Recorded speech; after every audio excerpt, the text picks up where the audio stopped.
Right here, and Snake showed it when they can find fights with the Sejuani ult look a lot better. But we are into the Game 4 draft now. Invictus Gaming on the blue side, Snake hitting over on the red. Xerath trundled the two bands there. That was another thing they didn't do, is take out Flandre's trundle. Cassiopeia Sejuani, the answers for Snake, interestingly enough, and Maokai banned once again. So this time a champion like Hecarim does make it through the picks and bans. The top lane champion pool has been hit, but it's mostly been kind of these off-meta picks. I mean, Lulu not necessarily off-meta, but the likes of Trundle and Maokai to some degree have fallen in and out of the meta. They're more safe options, but now suddenly, Teleport Smite, whichever one you want, ready to go. Yeah, we've got Lulu, the last ban there for Snake, and you can see Zatai mashing the random button pretty hard. They're all in his champion pool, I was going to say, scary to think that everything he's doing, despite mashing that button, he'll happily play. He's played just about every champion in the mid lane, and we'll give him 10 seconds to decide what he wants to take away for his team, but Zatai, always a crowd pleaser, wants to always have some fun, but they do pick away the Gragas. This time there's no Sejuani, so you're going to have to go something a little bit different if you want to get engaged from the jungle. But you can see from the Janna hover that it's all disengage all the time, at least in this first round of picks, you'd think. I mean, Gragas still undefeated for Kakao, I believe, could make it 7-0 with a win here for Invictus Gaming. So a strong first pick away. Gragas been very good on 5.6 and now 5.7 as it moved over. But Azir, he's locked in already. Bucket Orianna was just fine, but Azir, Janna, straight back to basics for Snake. Honestly, he's been so on point with his use of the explosive cast for displacement that you feel that even someone like Azir could be preyed upon when his flash is down. One thing to put out the Emperor's Divide and flash away. When the flash is not available, there are ways to deal with that. Kassadin's now available in the champion pool. That's probably going to be the opt-in, you'd have to think, given just the success on Kassadin earlier. A lot of champions available, though, and no rush to lock in a mid laner just yet. No, not at all. Plenty of opportunity for Invictus Gaming, although they have good information right now. IG going to potter through a couple picks here. We haven't seen this quite yet, actually, but it was a popular bottom lane for Kid and Kitties for a while. The Kennon's locked in, Kalista joins it, and that should be their duo lane. Just so much lane presence between these two. Kennen already been one of the strongest laners of all time, even with some slight nerfs. He was always a very strong laner, whether it was auto attacks, whether it's just the Shuriken Rush, or Shuriken Toss, or whatever she's able to use. His whole kit, is very aggressive, and then with the Fate's Call for reposition, it's probably going to be disengage rated Kennen, but with Janna, of course, being locked in, you can't really look to Lightning Rush into the backline and get the CC going. But when it comes to disengage, plenty of options here for Kennen. Yeah, Snake have started well here as we see what they want to pick up for their next few picks. Kalista's been a favorite of Crystal's, actually, for quite a long time here. But Snake, I like what they're doing here. Rek'Sai over to Beast, which makes sense. A bit more proactive, bit more engage options. But Crystal will take Tristana into the Kalista matchup. And this is a very savvy take, is that people are starting to uncover that when it comes to auto attack trades, Ren sets are lovely, but dying instantly to the explosive charge coming through from Tristana is the reality. You cannot take auto attack trades with Tristana if you're on even foot or worse here. I mean, Tristana's just going to be able to do it just fine. So this is going to be interesting to see if we see the lane swap. I mean, the support in this case might make the difference in that you're taking auto attacks from a Kennen and a Kalista. Much more aggressive trading coming through from the IG lane. But 2v2, you have to say, just on paper, Tristana should actually have the run of this bottom lane. Yeah, seems good there for Crystal. We know what he's like when his aggression is enabled, but IG picks some very late game carries. There's the last few, Hecarim and Kassadin. And the one thing here is that Kakao, he's got a lot of work to do, because that is arguably 3 losing on neutral lanes. And that's not going to be ideal whatsoever. Their wave clear is also situational at best. Not wonderful, not abysmal, but somewhere in the middle between those two things. Cal going to help that with, of course, the barrel toss. Cal's playing the Gragas, so he's giving himself the best opportunity to get towards 7-0, but this is a difficult game, and we're going to see Beast onto the Rek'Sai we didn't actually mention. Going to have much more of a mid-game focus. Cacal's already shown the virtues of how strong that champion can be. Looks like they're considering Nautilus, though. I mean, Flandre definitely does some stuff here, but we'll see what Snake want to pick away. Apparently it is Nautilus, so that's what they'll take for themselves. And that is top lane Nautilus for Flandre. I think that is the definition of some stuff, the top lane Nautilus. Build path is always interesting. Rod of Ages has kind of been the standard, although then you're erring towards the late game, and then Hecarim will walk in and have Trinity Force. So maybe you're going to go for a bit more immediate power, like a Frozen Heart or something against this lineup. But top lane Nautilus, Flandre has been, if nothing else, the innovator this season with the Teleport Smite meta that Zatai's proudly wearing, a Flandre special. But this is definitely something different. This is very deep, pun intended there, with the Nautilus pickup in the top side for Flandre. I guess they just want a lot of CC, because remember, Cassidy, when he gets going, he's hard to stop. Flandre is making sure he can stop the Cassidy. There's a lot of question marks here. Zatai probably happy to opt into a lane swap because he has the teleport smite and can happily pick up camps. But can you imagine the jungle follow CC coming through from a Nautilus of all things? All the lanes, the moment Nautilus goes off the map, have to pay attention, whether it's support Nautilus or jungle Nautilus, because he has 4 types of CC. From level 2 onwards can have access to 3 CCs, including the big, of course, Dredge Line hook. So it's going to be the battle of who can get the most done with the least amount of information, because there could be crazy 3-4-man fights in the mid lane early this game if the jungle follow comes through. And don't forget as well that Nautilus was developed as a pick, effectively as a Kalista counter pick, so Kid is going to have quite a lot of problems here, given the amount of gauge, especially coming through from the top lane. I mean, we said that Snake needs to be a bit more proactive, need more, go buttons, need more engage tools. Flandre has found his own way to bring that to him. You know what? We'll see what Nautilus gets done on the top side as we're about to get straight into Game 4.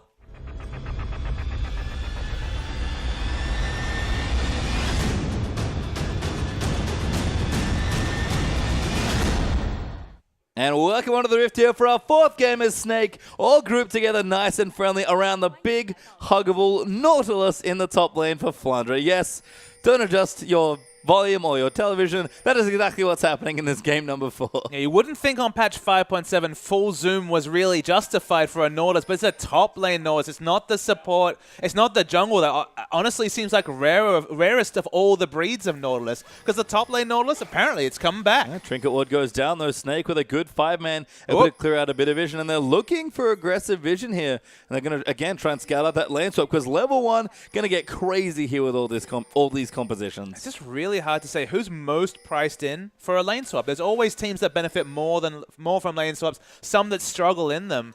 In terms of 2v2 lanes, it's probably going to be fine for Tristana, but maybe worth dodging the Kalista Cannon in the early levels before you get access to all 3 abilities, specifically the rocket jump if you're going to start with the explosive shot first. There's a lot of different flexible options coming through for IG, because as we mentioned, the jungle follow from Snake is very strong, but Hecarim being able to exit lane with Smite is also advantage. Definitely a lot of trade-offs, so I'm just really excited to see what comes of all this action. Well, right now it seems like Invictus Gaming going to take away the blue buff here.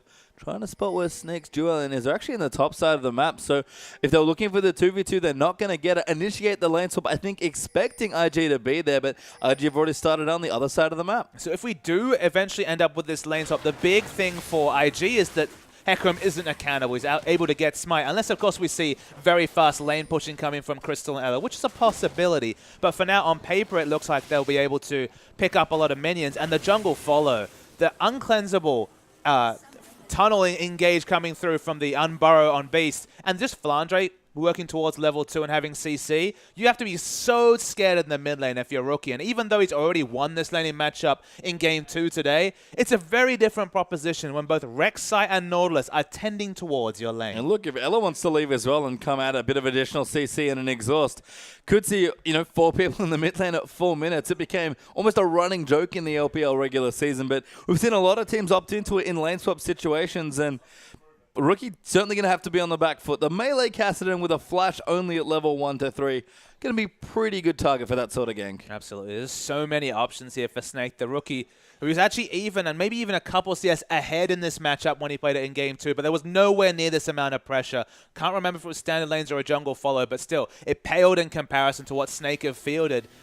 We talked about multiple losing lanes. Okay, now suddenly the 2v2 is not a losing lane, but the mid lane has so much extra pressure, but you can't help but expect Rookie to fall behind in CS or just fall prey to a gank. And I guess the other thing is, who benefits most from the lane swap from these AD carriers? Both Kalista and Tristana quite happy to get additional farm here, but I'm not too sure who would rather have that early game edge and push towards your first early AD item. I feel like if you're looking for trades, I feel like Crystal will use that early AD pickup better than Tristana, just because...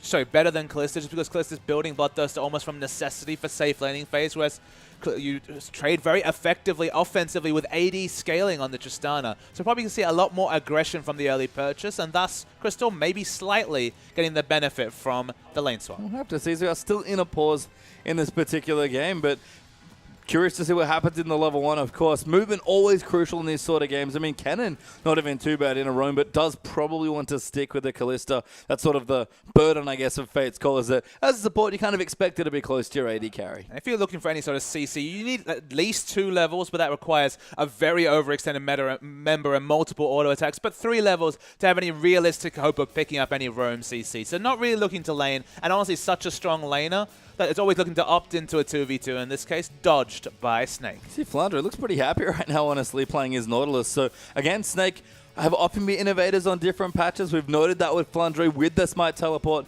Nunu was something that Beast almost brought back into the meta, it felt like, that now is stock standard across the top teams in the LPL. There's a reason Snake have done so well for effectively an amateur team on their first outing in a professional league, and they're always a lot of fun to watch, and Flandre especially is always entertaining as we pop ourselves back into the game. I mean, look, even if Nautilus eventually gets into a 1v2 situation, obviously going to be super tanky between the Titan's Wrath shield and just his naturally high health pool. So it's going to be fairly immovable in lane. Can last hit well with the Staggering Blow passive, applying CC and a bit of extra magic damage. But the jungle follow, that's the big question mark. So when we see level 2 on both, every lane, be scared. Yeah, you can see Ella actually pulling the blue away. So Snake going to take the other camp that belongs to them in this game, which is, of course, the Invictus Gaming blue buff, as we're jungling vertically instead of horizontally this time around. But no gank coming quite yet. In fact, Baka holding his own in that lane right now on the Azir, kind of taking the early advantages that you expect in the range versus melee matchup. And again, you have to remember the rookie cannot hope to overextend. There's so many different ways he can be ganked in the mid lane. We've already seen some of the creative things that Kakao could do when he was playing the Rek'Sai with those burrowing over the thicker walls. But speaking of Kakao, he's prepped the extra jungler. That's the early dragon. That's what you get when you're jungling on the bottom side of the map. And as expected, they should pick it up very early. This is a hallmark of IG's play. In their semifinals, actually, against EDG, they constantly took early dragons. Kakao loved to take it away at 3 to 5 minutes. And unfortunately for IG in that series, it did not convert them into wins. But you can say one thing about Kakao, he's been very consistent with early dragon control this whole series, actually. He just has a very good understanding of vertical jungling. That's what's open to them. Some teams,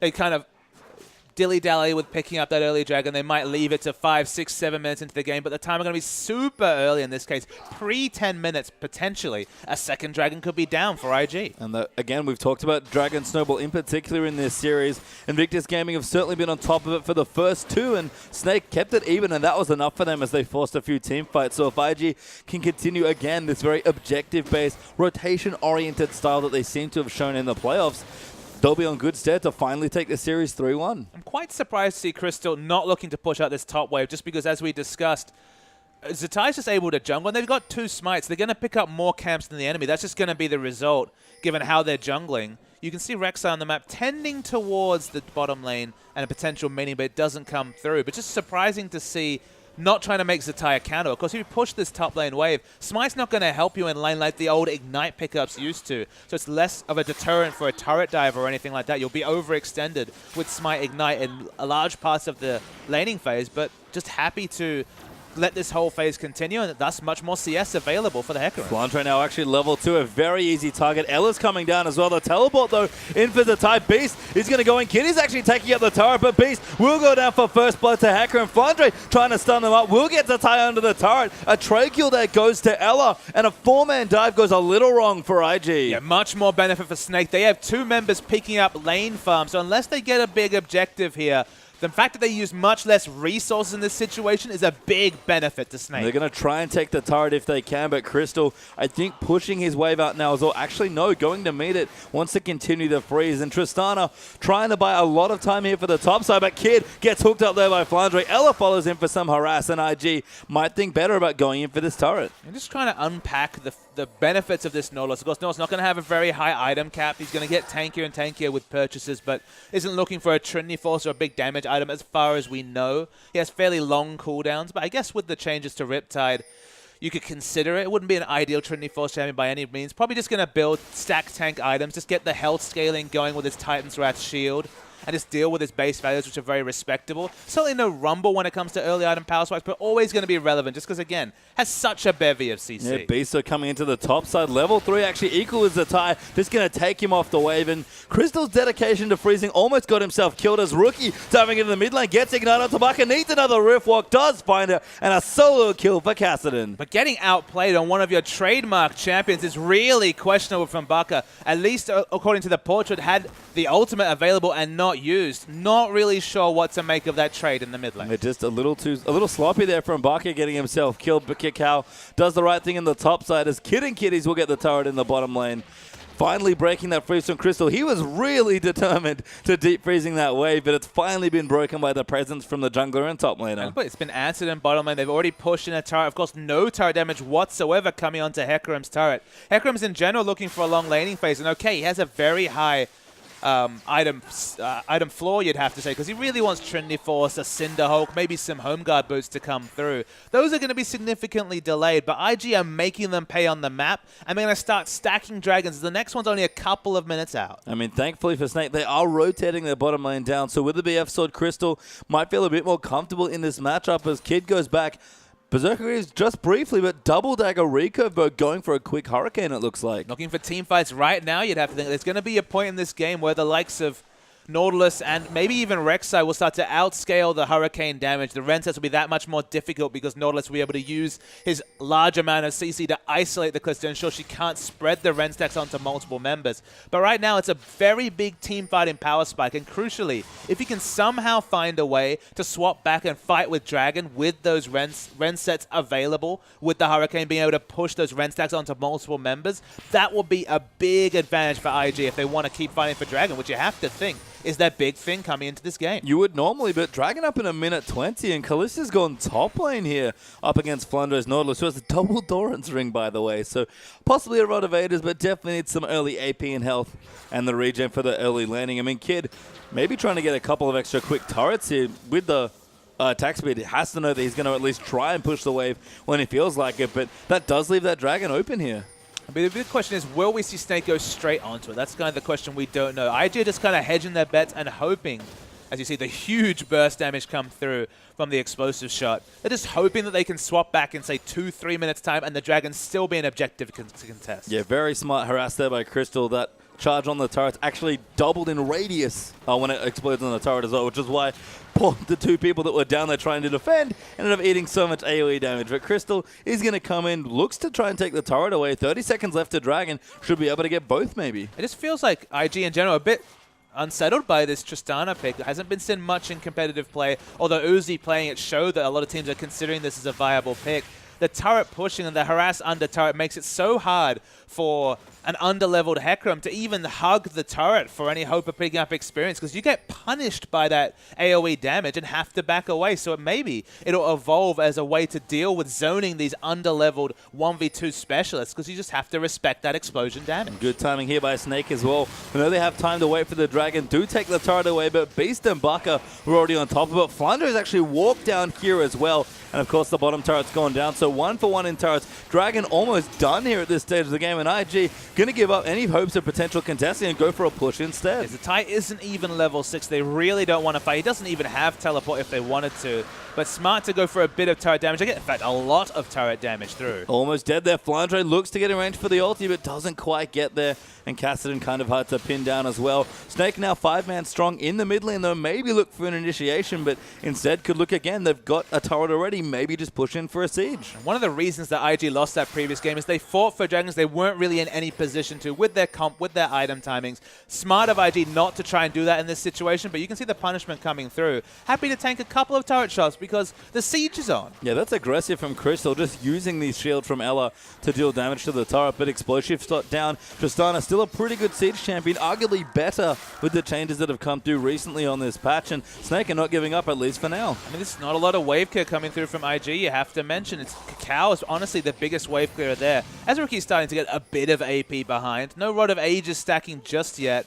Does have the gold for it, though, and that's a 10-minute window to tell you when IG are really looking to opt into fights. Yeah, Rookie going to get that item, does complete the Rod of Ages, and will power up quite nicely in the next 10 minutes time. Kid, Hurricane almost done there as well. Maybe he just needs it for wave clear, honestly, at this point.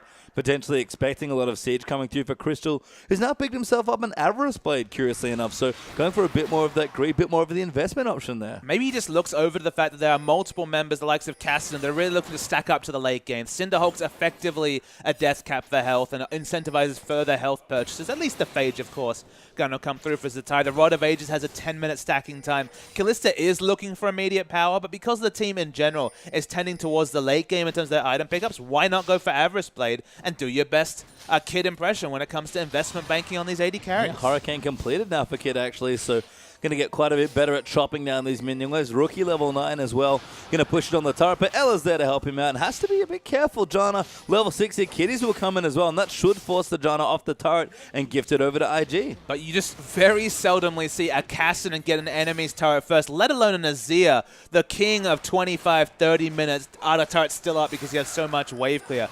Great decision by IG to give up any hopes of contesting just the first dragon for that inner turret damage. So the outer turret damage in mid, because it's definitely opened up this map a bit. And Rookie forced the Rift walk away, though. Ella and Crystal willing to fight there, and Rookie not weak at this point of the game, does have his Rod of Ages, but that's still charging up here, and Rookie maybe have to think twice about going in for an aggressive 1v2. Speaking of aggression, 3 members up the top lane. Flandre already super tanky and has a very good idea that there's foes afoot. Yeah, he's actually behind in gold and CS as well. You have to, CS and gold you have to expect there. Only 10 though. Flandre's actually kept up quite nicely in the early situation, and we see this a lot from Flandre. You see he's got about 1,200 gold to spend there, and almost 1,000 gold behind actually, so about 800, 900 gold down is a bit tricky for Flandre, but I have to say, for someone who was kind of sold to us at the start of the season as a carry top laner, he spends an awful lot of his games with little to no gold. I think this is just what he's developed in, and understanding what Beast and Ella have brought the lineup, and the consistent overriding identity of Crystal as a hyper carry player. It was always the Tristanas and Kog'Maws of the world that really fit Crystal's playstyle. So someone has to lose the gold. It's one of the reasons that OMG have really struggled to come together, is that it feels like for them, Loveland has been the one to lose out on gold, but he's still very stubborn in his playstyle, getting in the enemy's face. Not really good counter jungling when you're, 1,000, 1,500 gold worth of items effectively down on what you used to be. In this situation, Crystal's always the one that picks up the farm, so that's why we see Righteous Glory Nautilus coming through, is that he's got a very low floor when it comes to teamfight stats. Just needs the Righteous Glory to get that CC going. Bit of poke on to Kakao, actually. Going to get some AoE down. Does actually hit onto the turret, I think, as well. So Snake again, good siege here with the Tristana. Dragon, not quite available yet, would be, I guess, breaking serve in a sense. They're on the Dragons. Give either team their second if they picked it up, and it's back up at 2 minutes. And Snake, more than happy to do a little bit of ARAM here. I mean, IG really want to have Kassadin and Hecarim as the 1-3-1 unit, but the remaining 3 players have little to no wave clear, even with the Hurricane. That's probably why we saw the Hurricane rush, was to open up these situations where you can just hoover down minion waves with Kalista, but it's going to take a lot of autos without the AD pickups, and so far it's been picked apart, although Hecarim picking up items is always a good thing for IG. Zatai should be able to take that turret. In fact, Flandre is getting tracked by Kakao in his own jungle, walks past a ward as well, and Zatai might just fancy a kill here, but that tower should be going over as a result. But again, Dragon up in a minute 20. IG have to be careful not to be caught out of position when the objective respawns. And look, realistically, even though this is an under-farmed, under-items completed Flandre, you are not going to kill a Nautilus. Nautilus, one of the reasons why he's so popular in the support role is he does so much with so little. Having that scaling cooldown reduction on Riptide gives him wave clear and just lots of teamfight impact, even after his targeted CC, the depth charges down. So just happy to build up items, because in the late game, in a different way, Hecarim's going to be very relevant, just with a much higher item cap. Yeah, Rookie with the blue buff now as well. Dragon back up in 50 seconds, so everybody going back to shop. Crystal has a static shift, curiously, so going quite old school with this Tristana build here. I mean, that makes sense, right? We've already said they want to 1-3-1. They want to buy time in the middle. Stop any of this split pushing nonsense with just really fast pushing of your own. It's Crystal's approach to taking out this game. Between the maxed out explosive charge and the auto attacks, you're just going to be mowing down minion waves yourself. You do not want to get into a situation where IG are able to pull out this game to the late enough stage with no cost. You want to make sure they're losing objectives consistently, so even when they get those late game items, they're one fight away from just losing the game outright. If they're able to just side farm and Hecarim shows up with a Trinity Force and tanky items and Snake don't have a clear win condition, they will lose this game, because the scaling from Kassadin and Hecarim, it's near infinite. It is. I mean, Tristana still scales quite well. Probably been toned down a bit as Kakao Takes a bit of damage there from the Triss. Will explode there as well. They're But just buying time for people to farm. yeah, pretty tanky. And they just want the Dragon here. Flandre's rotating down to Tai. Does have his teleport available, though. Home Guard not there, but does have his Skirmisher's Saber. And Snake going to pull the Dragon out quite far away. But Zatai, stubborn in his ways here, sticking in the top lane. And honestly, this is just a bluff. They just want to buy as much time for Snake off this objective. They don't really want to teleport, but they're going to try it. Well, they are going to teleport actually there as Dragon gets about half out. Kitties, though, dives in with the ulti. Beat's going to get stunned up, but he's fairly tanky. Good knockback there for Cow. And a massive ult from Zatai. Now Crystal forced to run away. Flandre has to get out as well, but Rookie diving into the backlines with reckless abandon. Beast will go down as well. That's going to be an ace completed as Flandre goes down. And Invictus Gaming single-handedly win the team fight. And look, I was the one bluffed, Page because the damage coming through was insane from Rookie especially, even with just a fiendish codex. The burst was registered, and the Hurricane came up trumps. They were already spreading damage. The burst through from just a tie with no big damage items. I thought they were just looking for a situation where they just keep split pushing, buy time, and ensure the items came through, but clearly they can opt into team fights just happily. Yeah, they were comfortable there. I mean, Crystal's still getting bigger. Baka there as well. And they have so many good tools in a disorganized fight like that, that as soon as it happens, someone cleans house, and that's Cassidy. I thought they were a couple of items away from starting this fight. Firstly, Ella uses the Monsoon after the CC effects have come, but just watch this engage coming through, and just the stacked up rampage damage from Zatai gets everyone low, and everyone's low against Cassidy and Callisto. You can fill in the blanks. Just choose your own adventure for who picks up the kill from IG, and just really smart team fighting and layering of CC. Good disengage there by Kitties, by Kitties here as well, with the support cannon being chucked in there by the Callista. You can kind of see why it's been such a popular combination here, and look at that gold lead already. IG suddenly 7-1 up in kills with about 5,500 gold ahead. Yeah, ask me anything about a Hecarim Cassidy lineup 6,000 gold ahead and winning in objectives. Things are looking excellent here for Invictus Gaming. And it's kind of back to form for the first two games, you have to think. Snake were able to wrest control of Game 3 and just take it over in a few quick fights. But IG now in that position as Beast will spot Zatai here, but devastating charge away. Baka trying to get him with the ulti, but just misses. That wall, I mean, that rift apparently was just slightly too thick for him to be able to hold up the whole objective. So they don't even get the pick. Devastating charge was enough to break away from Beast, enough that it wasn't instantly interrupted by the model size of Rek'Sai, as Zatai gets to get a free minion. And look at Zatai's tower there just poking out of the bottom half of the screen.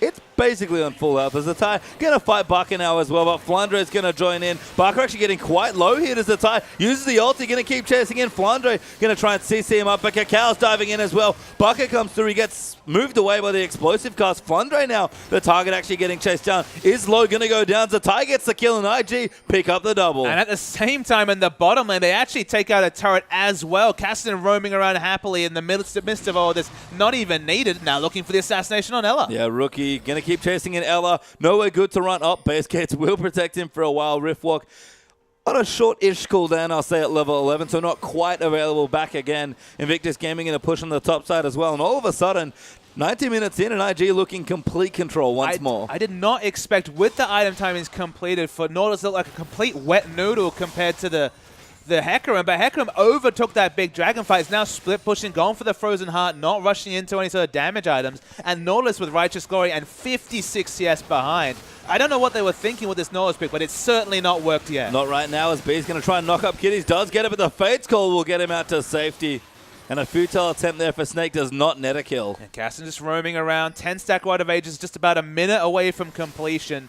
And the next item, whatever he's looking for, is going to be a big one. I mean, already Rookie's doing ridiculous damage on the Cassidy, so probably as Zon is coming through, does have the Fiendish Codex for the Chalice that will eventually come through as well. We've seen Godby actually from LGD, again waiting in the final there tomorrow, really popularized this particular 5.6, 5.7 Cassidy build. This is what you need to do, power down turrets. That's what Snake are best at. You have good disengage as well. And Cassidy, you could see, was off screen thinking about his options, wasn't able to do anything. Snake grouping and sieging is their best way to win, even if there are ultimates like the Explosive Cask, and to some degree, the Slicing Maelstrom and Hecarim ult that you have to respect. Just ward your flanks, ensure that you're not flanked by either the Cassidy or the Hecarim, and keep pushing, because at the moment, that's all you can do with this lineup. I mean, we've seen what happens to Snake when they fight Invictus Gaming in any sort of jungle or choke. Again, disorganized fights, that's the best possible news for Cassidy and Hecarim. Even Callisto, who's highly mobile, loves those sort of fights as well. Chaotic skirmishes almost is what they want, where Snake looking for big 5v5 team fights. And the thing is,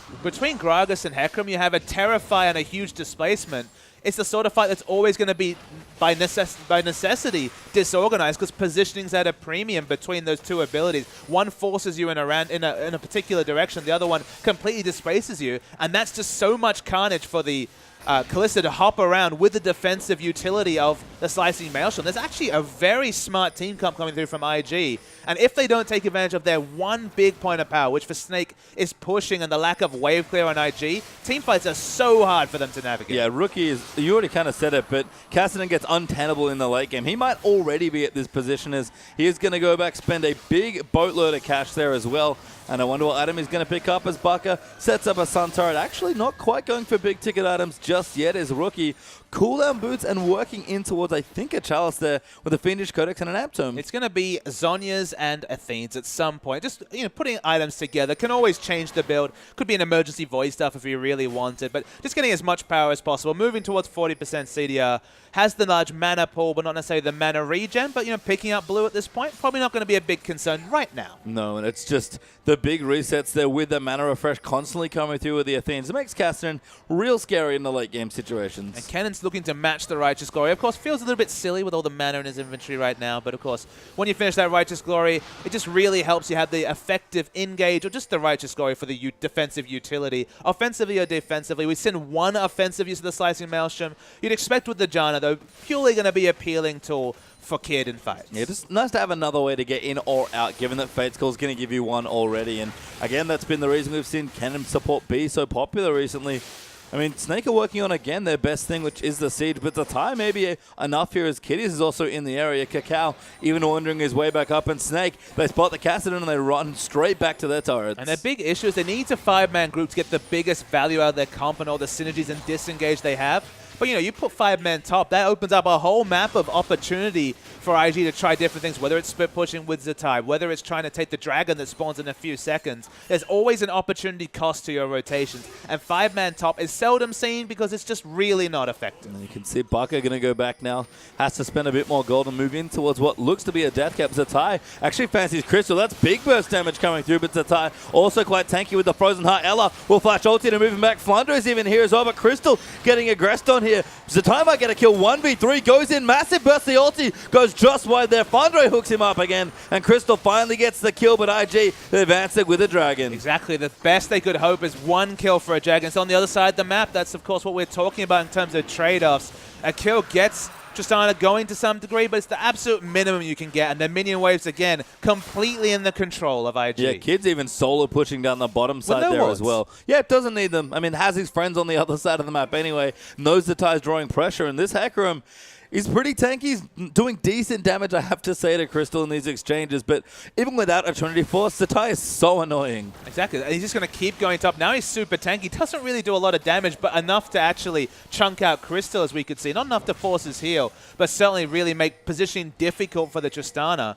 Blade of the Ruined King is the actual adaptation for Kid. We've seen this a couple of places in different scenes, not so much in the LPL. He definitely doesn't have the defensive shield. It is a little bit more prone to being assassinated, although it seems so far that only Nautilus really can get onto that backline at this point with the death charge. If he's able to just not be burst down, and honestly it's very difficult for Snake to burst down a single target, the consistent damage of the Blade of the Ruined King adds up, and it's being spread over with the armor penetration and the Hurricane being completed. Yeah, so Kid, 3 items looking strong. Crystal working in for his Bloodthirster here, you have to think, with that Vampiric Scepter. It doesn't even have boots 2 yet on the Trist, so bit of thrift shopping now, about 20 CS behind actually over on Kid, sorry. Rookie looking down, has completed his Zon. He's going to work in for that Chalice. You have to think of that next item. And Cacao getting tanky. He's got his locket already done. Here's a tie, of course, doing his usual thing and pushing down bottom lane. Not interested in grouping whatsoever. Obviously would really love a Trinity Force at this point, but had to go for tankiness. Honestly, he's got so much damage from Gragas and from Kassadin and Kalista, so doesn't really need to worry about focusing on damage. And now that they spot Nautilus bottom, Baron started. I mean, Zatai's going to force a very poor choice here for Snake, one way or the other. Beast not quite in the area as Flunder is already porting in. Zatai, though, will port in to join them, and they're going to start a team fight here. Rookie looking for someone. Cacao, massive ulti, moves Baka back in. He gets them out with his ultimate, though, and Kitties can't quite find a way in, but Zatai in the middle of everyone. So tanky and disruptive, and no one dead quite yet, but it's only a matter of time. Zatai charging in, finds Baka, does get the kill, despite the turret going up. Off in the backline, Kitties takes out Crystal. Plunder is getting dove now as well. Ella's already dead. It's maybe going to be a fourth kill. Zatai will chase in for it, will take it away, and another clean team fight for Invictus Gaming. Yeah, looking for the clean ace, though. Only Rek'Sai alive, but Zatai's there. Yeah, Beast can't do anything. Rookie will chase in, and Zatai gets a well-earned double kill. Doesn't have the burst damage, but it's so tanky and sticky that it doesn't really matter. IG can push some turrets, or they can take the Baron, and they're going to pick the Baron, it seems. Might even be able to do both at this particular stage, where the death timers are quite low, to be perfectly honest here, at only 26.5 minutes in. But that Baron is dead, and IG up in turrets, well up in kills, and up in dragons. You look up at the gold and you see maybe a sinking feeling in your heart if you're a Snake fan, because that is 11,000 gold behind. And amusingly, it's a complete role reversal from the previous game, 14-2, very similar to the 15-1 score we saw Snake win the previous game. The rotations have been decent from Snake, only a turret behind, although not going so well on the dragon front. But the kills just aren't there whatsoever. And the Tristana did so much work in the previous game, is forced into emergency bilge water. If we learned anything in this series, buying a bilge water is bad times for an AD carry. Yeah, not at least for Crystal, as far as things are concerned, because Kid, of course, did buy his, and now it's his Blade of the Wrong King. Okay, the bilge water, though, when it's in the inventory by itself, it seems to be the sign that you're going to lose a fight. It's very lonely here as far as lifesteal items go. I mean, especially for Crystal, much more of a defensive item, and sure, he needs peel sometimes, he needs to stay alive, but he's, that big bloodthirster jump on top of the enemy with my rocket jump and flash sort of AD carry, very imp-esque almost in that way. So you have to think, when you see Crystal in particular with a defensive item like Blade of the Ruined King, it's just not the same AD carry. And honestly, I think it's to some degree, it's his prioritization of slot efficiency. As you can see, I don't think he's actually damaging Zatai. No, Zatai is really tanky at this stage of the game. He's got a Spirit Visage, he's got his Frozen Heart, he's got about 3k health with his Cinderhawk, even got a Phage just for a few more offensive options. And again, he's been annoying all game. He might even solo Crystal here, even with Beast watching. I mean, Zatai gives no mundos at this point. No, he does not. Absolutely zero here as IG going to split push up with the Baron up minions, push down the mid, rotate to the top, and just leaves Zatai to his own devices. Even if he dies, IG will be able to pick up a couple turrets. And top, tier 2 is well and truly dead already. And that's the thing, Tristana can't even hope to solo. I mean, when her ult's down, there's considerable kill pressure. She's already used it defensively, and that just opens up this 4-man group at top to push. Yeah, Rookie tanks a couple turrets. Baka actually going to be launched back into the team. Ella denies him there as Baka doesn't quite throw out his ult. He will hold on to it with the Monsoon, but IG going to take out the turret. Kitty's getting low, actually gets face called at just the last second. They take the inhibitor turret. Baka getting jumped on. Ultis, but he's already dead. Kid still jumping in. Ren comes down for a second kill, and now Crystal being chased down. Rookie just going in, and Zatai ults onto Crystal. Tristana's dead. Ella will die soon as well, as Rookie might look for it. But honestly, IG, they don't even need it. They'll look for the kill. Ella will get away, but that's 3 clean kills. Never mind, Kitty's died as well, but the base completely shattered now. And Zatai shows you the value of the full tank Hecarim doing so much work regardless. Despite the fact that that's the series, the surrender still comes out from Snake. And although it's just for 3rd place, I think the IG fans are certainly going to go home happy, as 3 out of 4 games, they looked really on form. They look good, and you can tell Snake, a team that when they win look great. They've got a lot of good strength to the team, but we've kind of seen this a lot in the latter end of the season. I think this series is similar.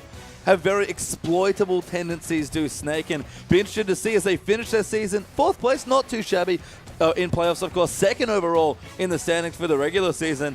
When they show up again next bit, I wonder what they'll look like then. And they just have to work on different game plans, you have to think. When they had the ranged initiation, that was something we hadn't seen much from Snake. The Swajwani looked good, but now you move Beast back onto an early ganking champion like the Rek'Sai. Certainly was nowhere near the same tier of players that we saw when Cacao moved on to the Rek'Sai. 0-4-1, basically completely anonymous this game. Okay, there weren't many kills to go around. That's 1 out of 3 kill participation. But IG, you can see some wry smiles on their face. Honestly, they wish they were in a game game tomorrow for the finals, of course. Third place is still a very respectable result for a lineup that came up super late as Kakao and Rookie joined this team just before the deadline as the season started. They've got a lot to improve on, but they still have a very solid foundation.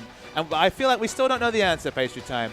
What is IG all about? What is their playstyle? Because it changes so regularly, but when they can adapt and then basically play Snake's game plan and beat them at it, it really bodes well for the future. It does, and it's going to be a great LPL second split. But of course, before that, we have a grand final to play tomorrow, would you believe?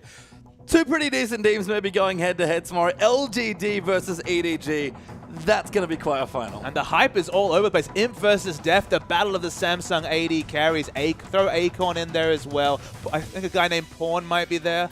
We're not 100% sure, but he seems to play all the time despite his sicknesses. It's going to be a sick final, and you guys have to tune in. Yeah, that'll be at 4 p.m. tomorrow local time. That's Australian Eastern Daylight Time. So usual LPL yeah, time. so adjust your time zone, of course, as you move in, but that'll be quite the final. Of course, there's more coming through as well.